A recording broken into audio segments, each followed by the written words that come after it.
সুস্থ মস্তিষ্কের কোনো বিবেকবান মানুষের পক্ষে দেশে এমন একটা যুদ্ধ পরিস্থিতি মেনে নেওয়া সম্ভব না।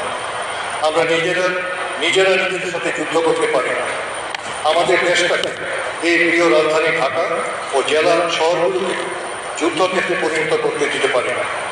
তাই আমি এখানে দাঁড়িয়ে ব্যাখ্যাহীন ভাষায় বলছি, ইনশাল্লাহ তা আমরা করতে দেব না। সকল শ্রেণী ও পেশার মানুষকে সাথে নিয়ে ঐক্যবদ্ধভাবে শান্তি প্রচেষ্টায় সচেষ্ট থাকবে। কোটা সংস্কার আন্দোলনের শুরুটা দেশবাসী দেখেছেন, এর কোনো কিছুই মানুষের স্মৃতি থেকে মুছে যাওয়ার কথা নয়। প্রথম পক্ষ অর্থাৎ শিক্ষার্থীরা শান্তিপূর্ণভাবে তাদের আন্দোলনে এগিয়ে যাচ্ছে। সারা দেশের শিশু কিশোর ও তরুণরা শত উস্কানি হামলা ও নির্যাতনের মধ্যেও ধৈর্য ধরে শৃঙ্খলার সাথে আস্তে আস্তে আইন মেনে সামনে পা বাড়াচ্ছে।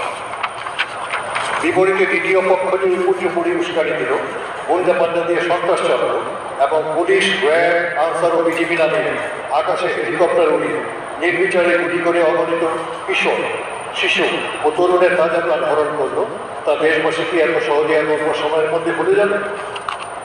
আক্রমণকারীরা গণ অভ্যুত্থানের প্রতিরোধের মধ্যে পিছপা হতে বাধ্য হবে। পরবর্তী পর্যায়ে ব্যবহার করা হলো বাংলাদেশের সশস্ত্র বাহিনী।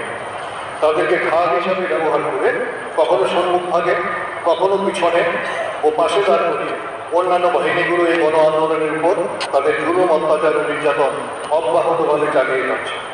কোনোভাবে এমন পরিস্থিতির দায় দেশপ্রেমিক সশস্ত্র বাহিনীর নেওয়া উচিত নয়। বাংলাদেশের সশস্ত্র বাহিনী অতীতে কখনো দেশবাসী বা জনসাধারণের মুখোমুখি দাঁড়ায়, তাদের মুখে বন্দুক তাক করে।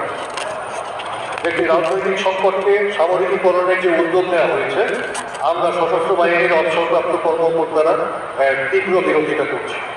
পার্শ্ববর্তী দেশ মিয়ানমার সামরিক সরকারের এমন অপরিণামদর্শী সিদ্ধান্ত সম্পদশালী সেই দেশটিকে আজ ধ্বংসের মুখে দাঁড় করিয়ে দিয়েছে। এই শাসকের গণহত্যার দায় নিয়ে এখন আন্তর্জাতিক আদালতের কাঠগড়ায় দাঁড়াতে হচ্ছে।